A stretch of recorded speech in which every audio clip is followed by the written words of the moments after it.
The pre-sale for badges to the Rose City Comic Con is underway. It's coming to the Oregon Convention Center September 6th through 8th, and this year's lineup is stacked. Hayden Christensen, aka Anakin Skywalker, will be there, so will Rosario Dawson from movies like Death Proof, Sin City, and Men in Black 2, and Simon Pegg from Shaun of the Dead and Hot Fuzz. Freaking Simon Pegg! Plus a ton of cast members from your favorite shows and movies, along with your favorite comic book artists, authors, and so much more. Go buy your badges now at rosecitycomiccon.com.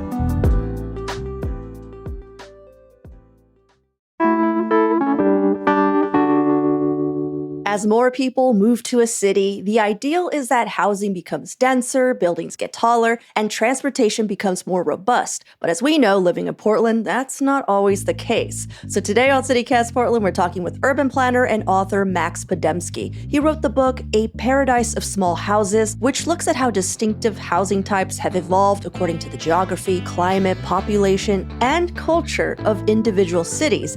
And he has a whole chapter dedicated just talking about Portland. So get ready for some controversial takes on one of the most common types of housing found in our city's neighborhoods, the Portland Bungalow. It's Monday, July 29th. I'm Claudia Mesa, and this is what Portland's talking about. You know, you opened the book describing your grandparents' duplex on, was it Southeast Morrison Street? Yeah. Yeah, a home they built themselves back in the early 60s. And you used it as an example of how working class immigrants influenced the look and even the layout of cities across America, which I found really interesting. But before we dive further into those ideas, I was just curious, is their house still standing? Yeah, it's still there. That's so cool. Yeah, I took my kids to visit it. They were not impressed, but yeah, it looks like a young family is living there. There was like chalk drawings on the sidewalk and everything. Oh, that's so cool. Is it still a duplex? Yeah, I believe so. And you grew up in Portland, right? Yeah, I did. Like, which neighborhood did you grow up in? I grew up in Southwest Portland, like right above, I think they call it PG&E Park. When I was a kid, it was Civic Stadium, but like where the Vista Bridge is up there. Oh, gotcha. Well, how have things changed in town since you were a kid? Are you seeing us move like in the right direction housing-wise? I mean, you know, that's a complicated question. So, I mean, both of my parents grew up in Portland. So, you know, pretty deep roots, I guess, in the city. And when I was a kid, I mean, Portland was a pretty, you know, working class, middle class city. My dad grew up in Southeast Portland, we're in my grandparents' house, and he always had a chip on his shoulder about the East Side not getting its due compared to the West Side. You know, I think that there has been a lot of positive changes. I think COVID has been really trying time for the city, but I think some recent policies in terms of allowing a greater diversity of housing is some of the most forward-thinking policy in the country. And yeah, seeing a lot of really interesting missing middle, you know, 2 to 6 unit developments happening, which I think is pretty exciting. Well, I really enjoyed reading through your book and gaining a new perspective on American history by the prominent styles of cities' architecture and layouts. Like, you were really able to put into words and context many things that I think a lot of us have noticed, but maybe never understood the history of, like how they came to be. And you used Portland specifically to describe the progressive city era. Now, before we jump into explaining how the ubiquitous Portland Bungalow fits into all of this, could you share how the push for single-family homes as the desired dwelling came to be in the 19th century? Just for those who didn't take urban planning, because I found that bit really, really fascinating, and it was a concept I hadn't really explored before. Sure. So, I mean, I think there's always been this tension in the country between this ideal of, you know, people living in detached single family homes with a big plot of land and the reality of people living in, you know, much denser conditions in cities. And in the United States, this really goes back to the founding of Philadelphia. You have William Penn, who's really this Quaker radical in England. He was actually thrown into the Tower of London for, you know, being subversive. But because of his father, a debt owed to him, he's given this big plot of land in the colonies. And he wants to create this city that's sort of this refutation of the ones he had known back in Europe. And he was just coming off the Great Fire of London, where he saw this very compact medieval city, literally combust into flames. And so he lays out Philadelphia as what he calls a green country town. And every lot was this large quarter acre lot where it was meant to have this detached house surrounded by a garden. And so that's sort of this ideal kind of embedded deep into the founding of our country that has persisted. But the reality is that, Penn's colony was very successful and Philadelphia becomes sort of the lead city of the country. But instead of sprawling onto these lots, people really compress next to the Delaware River and create these very compact, 10 by 10 foot lots in some cases and build row houses. Yeah, but then there was this push to go back to that lot because, yes, as you stated, people were just like, so we don't have cars. We all need to walk everywhere. We're going to live here very closely. And it kind of went back to that idea of just very close, dense urban housing. And then there was a point in the late 19th century where they're just like, yeah, so that's gross. Let's go back to this lot formation. And I feel like that's where we're at. That's landed us now where we're just like, wow, housing is really expensive. And so I'm just trying to figure out what it was that got us from point A to point B back to point A. You know what I mean? What was that? Well, I think that's really a battle that's been waged ever since that point. And I think it really has to do with competing cultural values. So, we have cities that are by and large, especially by the 19th century, immigrants are their children. But then we have sort of the bulk of the US population and the elite who are Protestant, descended from, Northern European colonialists. And that's really where we see that push for the single family house. And then that by the 20s gets codified in zoning and building codes. And then by after World War II, we have all this federal intervention in housing and sort of federally backed loans that then mandates, houses can only be on a minimum lot size, can only have a certain look. And so we've essentially taken this ideal that goes back to William Penn and, reformers in the 19th century and made it, our housing policy in 2024. Yeah, which is so many years ago, but it also makes sense where we're at, because you might be aware that Portland is going through a very painful housing crisis, both in unsheltered homelessness, but also just in the lack of affordable and desirable housing. Now, I know I'm taking a lot of liberties summarizing your thesis, but is it fair to blame Portland's lack of housing on our ubiquitous bungalow style houses? I think we sort of can blame it on that, to be honest with you. And care to expand? So Portland sort of represents this new era in housing with the bungalow, which is really sort of the first modern housing type. Because before the bungalow, the vast majority of Americans, whether they lived in a city or in a rural area, lived in a 2 to 3 bedroom house where the rooms were basically interchangeable. You could have a bed right next to an oven and a sink, where you're hosting a dinner party. That might be the only thing defining a kitchen. And the bathroom, would be located in an outhouse or in the basement. And with the bungalow, we get rooms for particular purposes. So we get, living room, we get bedrooms, we get the kitchen and the bathroom brought inside the house. And they also have all of this new technology. So something that I refer to as the holy trinity of the porcelain sink, bathtub, and toilet. These are now in the house. And with that, we have these new lot types. So instead of a 25 by 100 lot where you might have a row house or small apartment building, 50 by 100 with a single family house on it. And Portland really booms in the early 20th century with the streetcar that's allowing people to move out of central cities and live in sort of more sprawling neighborhoods, and also the bungalow. And that becomes sort of the ubiquitous housing type of Portland. And I think also kind of comes to encapsulate an ideal, right? Portland is defined by these leafy green neighborhoods, a slower paced lifestyle where you could live in a bungalow instead of an apartment, where you could focus on your hobbies. And that sort of identification of building types with a certain lifestyle, with a certain aesthetic, I think is one of the things making it very difficult to build new housing types or denser housing types.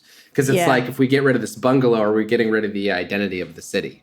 Exactly. Exactly.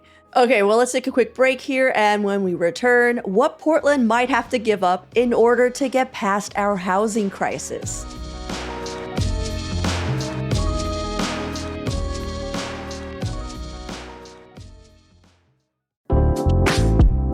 There are so many meal kits and food delivery service options out there, but imagine having your own personal chef that does all the planning, shopping, cooking, and even cleaning. They also take your dietary goals and restrictions in mind. Every meal customizable and made fresh to order in your own kitchen.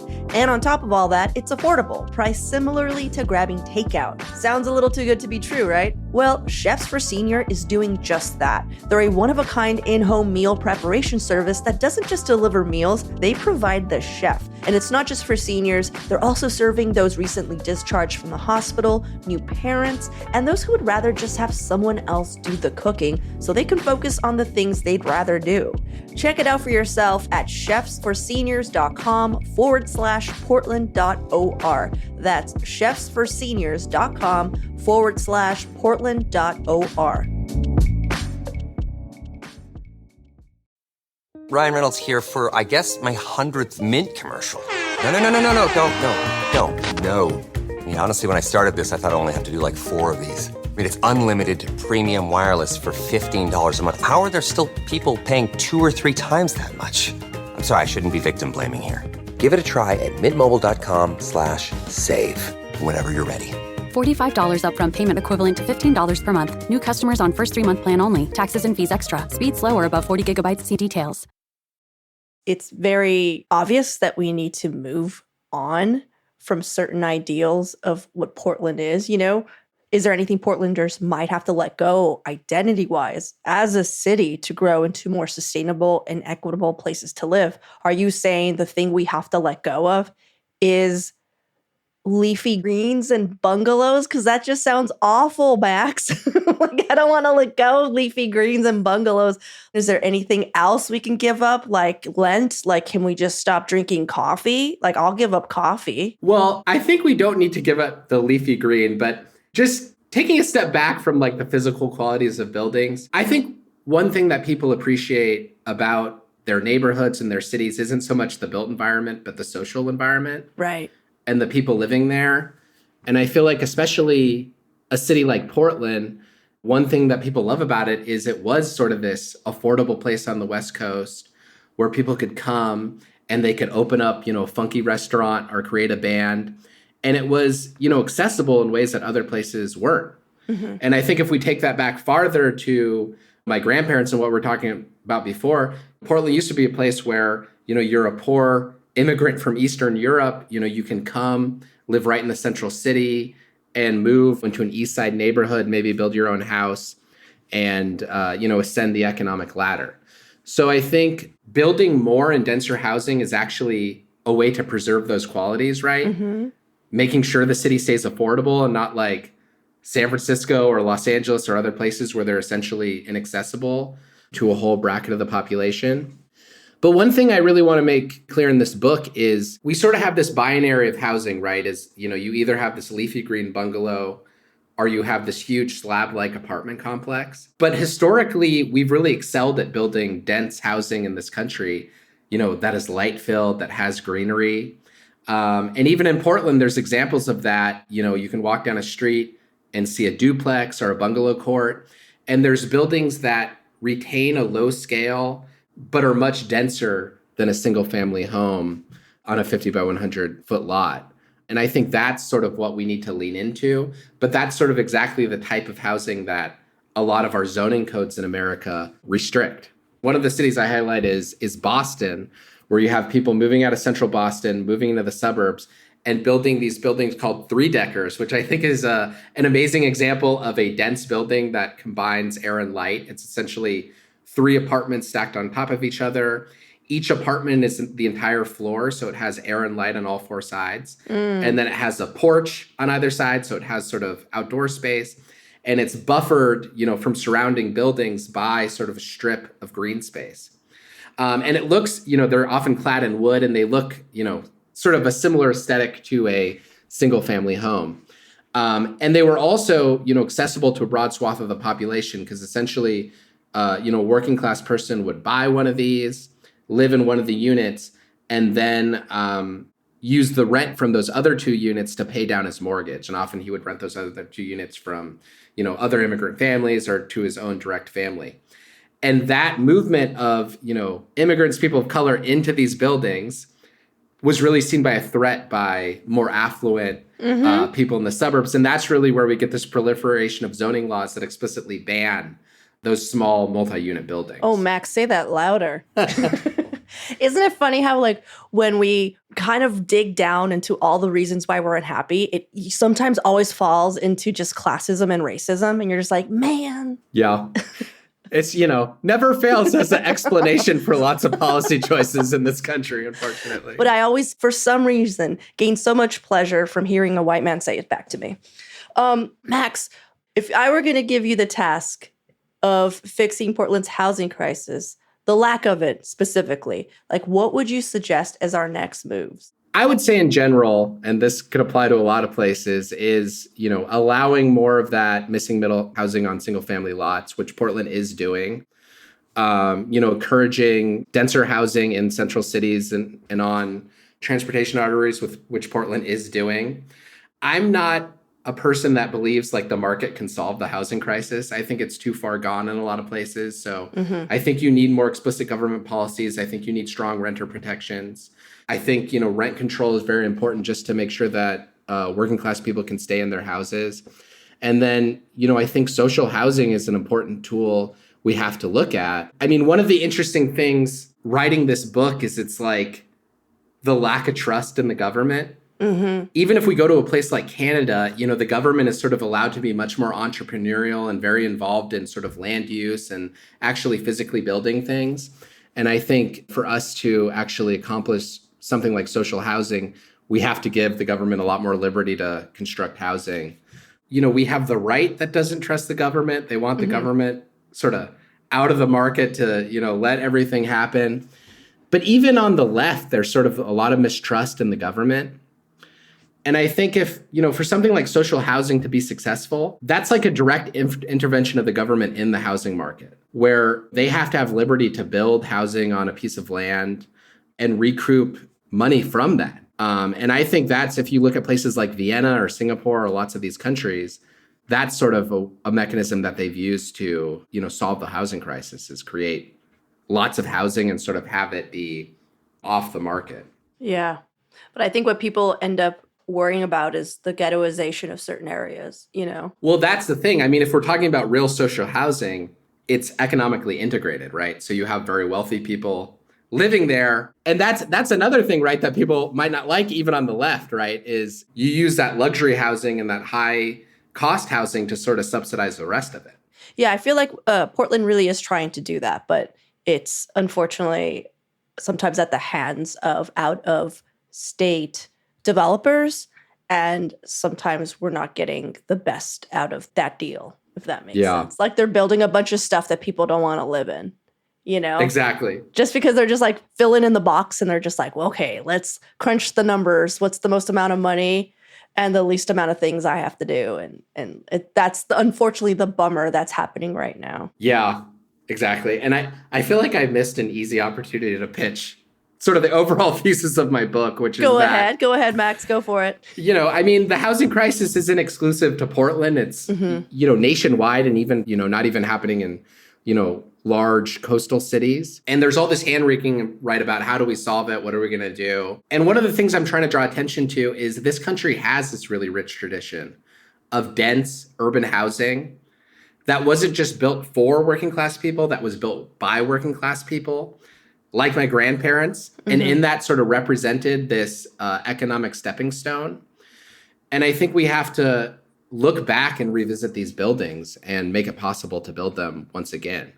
And that economic point, I think, is very important because in that binary that we've created of detached single family homes or the very large apartment buildings, we basically cut out this whole, subset of smaller mom and pop developers where instead of relying on this huge, conglomerate to build your housing, you could build a 2 to 3 unit building on your own, on your lot, rent a space out maybe to your son-in-law, to a student that, wants to come in.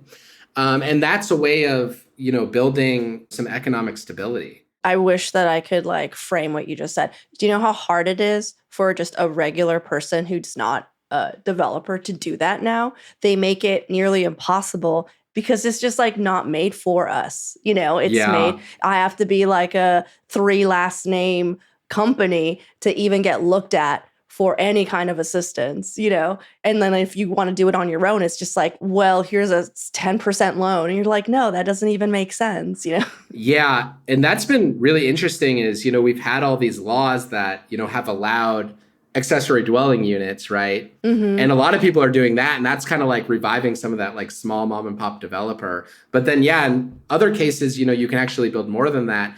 But sort of those financial tools haven't caught up to make it a reality. Exactly. And that's, if we're going back, looking historically, we had these small savings and loans that were often neighborhood-based or immigrant bank-based, and they made it easier for, working class people to take one of those loans and build housing. And we sort of haven't created a replacement for that. And as we sort of hopefully make it easier to build different housing types, that's something we really need to address. Yeah. Well, these are great ideas. And also just straight up, your book was really, really interesting, really fun read. I'll for sure link it into our show notes. I really appreciated this conversation, Max. Yeah, thank you. I really enjoyed it.